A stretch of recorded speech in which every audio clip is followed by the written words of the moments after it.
So hello and good morning. I welcome you to the morning meeting today on Friday the 6th of April 2018. This is Jens Klatt speaking and exclusively presenting this format to you here for JFD Brokers. We want to have a look at the markets, and we want to have a look at a very special event today, the non-farm payrolls, which will be published at 12:30 p.m. GMT. And in fact, that's also something I mentioned towards the German audience here. I think chances are not that high that today's NFPs will be a market mover. In fact, they weren't over the last months too. So NFPs have lost some of its charm, let's say. That's mainly due to the fact that the monetary policy path of the Fed is already given, and we do not have any any big room for surprises, let's say. So that said, what I'm talking about is the following. So this is picture I prepared for the German audience. We will have a look at this a little later on. Let's first of all have a look here at the Fed Watch tool and click through this, and let me just give you an idea of what I'm talking about when I say there's not so much room for surprises. So let's start here with May 2018. So in fact, the Fed Watch tool shows you how likely the market considers the Fed to move at the respective meeting, in this case May. And here you can see this is the current rate, and this is that's a pattern, let's say a blue pattern, whatever. I'm showing that this is the current level, the current target rate of 150 to 175 basis points here. And you can see that the market expects the Fed to stay at this level at their May meeting with nearly 100% chance. So there's only 3.6% expecting a rate hike here. And this is very easy to explain why this is. Has something to do with the fact that the Fed here has no live meeting with journalists and in this case Jay Powell sitting in front of a TV screen here and giving his thoughts around the US economy and why the Fed thinks this or that step in the future is necessary. And that's why we shouldn't expect any surprises here, and in fact there will be no hike. But when looking at this level here, at this event in June, for example, the chances are high that there will be a rate hike of 25 basis points. Again, this is the current target rate, and you can see that the market is already pricing in over 80% chance that there will be a rate hike. So it's very likely that the Fed will hike here by 25 basis points. Same for May is true for August. So let's go straight to September. And also here we have a chance. You can see this is the current target rate. If the Fed hikes in June, then this will be the current target rate when looking at the September meeting. And also here you can see that the Fed is expected to hike rates with a chance of over 50%. And so what does this mean? It means nothing more than it could be that those two hikes based on the dot plot, which were presented to the audience here in March, will be done then by September. And when looking at the December meeting, you can also see that chances that there will be another hike in December has only a chance of something like 30 to 31%. So with this in mind, you can now perfectly understand what I mean if I say there's no so much room for surprises. We have to remember that today's NFPs are a data set which won't move this policy stance here, monetary policy stance from the Fed at all, to be honest. And on top of that, there's something very interesting when looking at the economic calendar, and here at the Bloomberg consensus range. So this is the economic calendar from Bloomberg, and there you can see here Friday and the employment situation.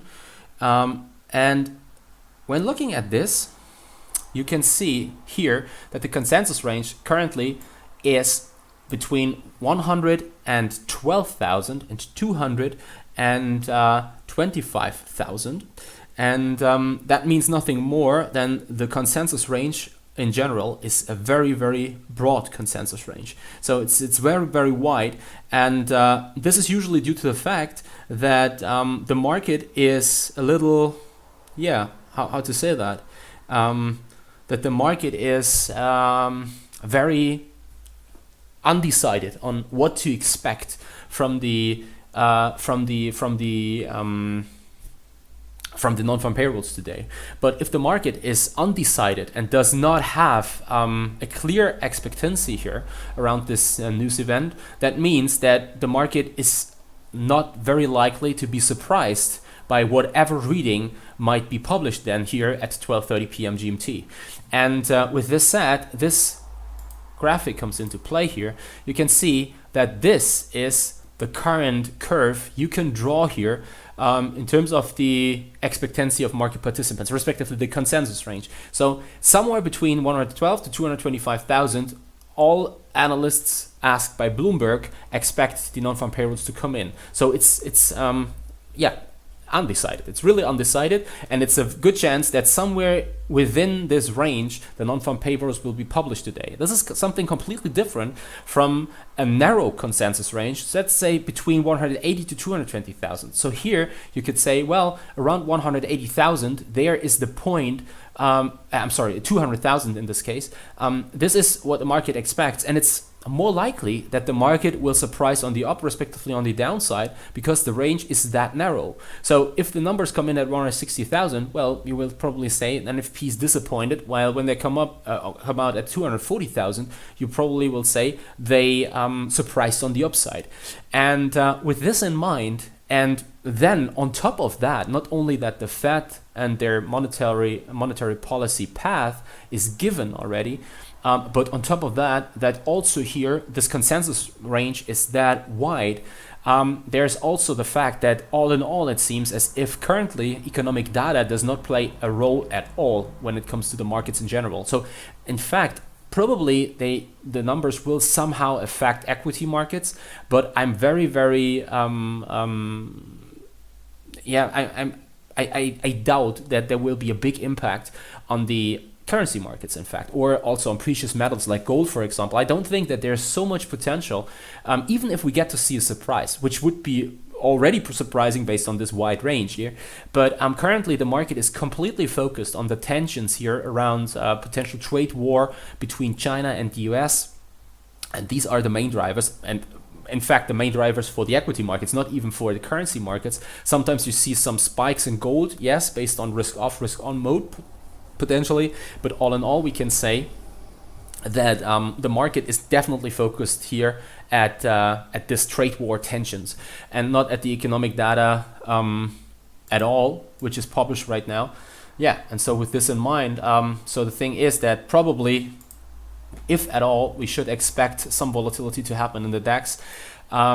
Respectively in equities in general, so probably this will happen. In fact, it was a very surprising opening here, below 12,300 points. So yesterday already, I was very surprised because you may recall my thoughts here in yesterday's morning meeting. I said, be careful with short engagements. I don't think that after such a huge run yesterday here in the afternoon and this reversal, which could be interpreted, yeah, it's not really a power candle, since a power candle looks different, but it shows that there's demand in the market, so there's no skepticism. And if we do not get to see any external trigger which triggers risk off and a risk aversion, well, I think we have no real chance to sell off sharply, respectively see a quite significant drop. If at all, probably will close the gap, which is still open, in fact, around 12,070 points. Nevertheless, I was also doubtful whether there's so much potential more in the upside, since with this run here already on Wednesday, the market looked a little exhausted on the upside, and then the risk reward wasn't that attractive anymore. Nevertheless, now we know there was still some room, and probably there is still further room on the upside. And probably we'll make it above 12,330, 350 points here, with a target then around 470,500. But the thing is that overnight, obviously, the market gave back some of these gains. So far, we didn't drop below 12,200 points. But, and this is the thing, intraday, probably this will change in a few seconds here. But everything below the exponential moving average 50 here on a 5-minute time frame, I consider it to be bearish. And yeah, what we can see so far is that the market here has an open range between 12,258 and 12,202 points, and broke out of this open range on the upside at the beginning of the trading day, but below the 50 exponential moving average on a 5-minute time frame, which is our trend filter and only allows short engagement. So in fact, we are not long positioned based on this setup here, but in fact are flat currently because we haven't on the downside not seen a break out of this range here. And yeah, now the question is, will this be the recovery sign, let's say, for the day? Switch the overall short mode, neutral to short mode, to the long side. At least it's an attempt. Let's see what the non-farm payrolls deliver. If they disappoint, that probably coming in below the expectancy here, or the consensus of 175,000, which we currently see, coming in, let's say, at 130,000, which is still within the consensus range. So it's not a real disappointment then. But if they come in below expectation, and probably every average hourly earnings are also something which disappoints here, probably this is a good reason then to see the DAX dropping again towards 12,200 points. But I'm a little doubtful whether there will be so much, whether there's so much potential given on the downside. So probably we'll go as low as 150 if this really happens. So far it doesn't look like that at all, because there's no further momentum which the DAX picked up here and attempted to break below 12,200 points. Yeah, probably if there's enough risk aversion, is it really risk aversion, or if a real corrective movement then occurs here, if the Dow Jones probably gives back some of the gains from the last 2 days after it sold off a little sharply at Wednesday morning, or in the Wednesday morning hours, well, probably we can then start an attempt to close the gap, but I think this is a little too optimistic. It's too bearish. So far, it doesn't look that as if the DAX has so much potential on the downside. So let's just wait and see. What I presented to the audience in Germany was that I said currently probably I'd probably place a sell stop here at 12,200 points. Placing a stop here at the high, which we probably will form then, if we form some high here at all, a relative high in this case, which would become a relative high if we go below 12,200 then. Because if we now make it back towards and above the current intraday highs here, well, then the setup's not given anymore. But if we now, for whatever reason, attack and break below 12,200, place a stop probably here and go for 12,150, become there a little more aggressive, probably work with a scale out here, taking out half of a winning position if it really occurs, and go for the second half and target for 12,070 points. But this is, again, it's a very, very optimistic bearish call if it happens at all. Nevertheless, on the other side, I have to say that I don't see so much more potential on the upside, which could completely change once we go above the highs from yesterday. But that's also something which seems, based on the current price action, at least unlikely to happen. So probably it will be quite choppy ending of the trading week here. Nevertheless, in the green and above 12,130 to 160 points. So equities are interesting to watch. Have a look at the euro. Well, there's something I have to say. It's still the same as yesterday, choppy sideways, and I don't see a big effect here from the NFPs happening on Euro USD. So probably we'll push below 122. If non-farm payrolls surprise on the upside, if they're coming again, but this is not likely to happen because the upside is somewhere around 225,000 and higher than that. On the downside, also the potential is not that huge. That means, make long things short, USD probably has not that much potential to spike on the up, respectively on the downside. If it spikes at all, then we probably get to see the spike due to a liquidity issue, let's call it. So market liquidity thinning out, but then rather sooner they're coming back, and after the spike on the up and downside, market will just make it back towards its initial level at 12:30 p.m. GMT, and all we get is some spiky action on the up and down side, and that's it.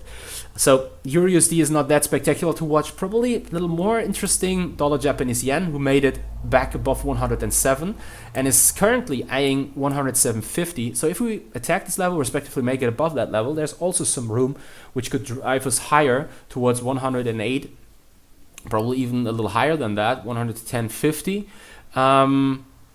But nevertheless, my overall outlook for dollar Japanese yen is still, I'm skeptical. That's something I want to say here. I think currently the market is probably recovering a little because risk aversion is losing some momentum here.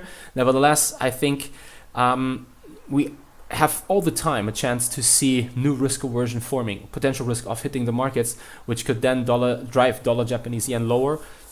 So I'm not really sure whether it should be considered the real deal, let's say, if we make it above 107.50 to 108.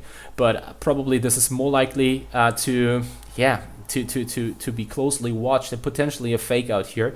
I once said that several weeks ago that I consider dollar Japanese yen to be to have a brighter outlook, let's say, once we make it back above 110.50. But so far I have to say I'm a little skeptical of this, because this could really happen here. Today, sure, NFPs could at least bring us some short-term momentum.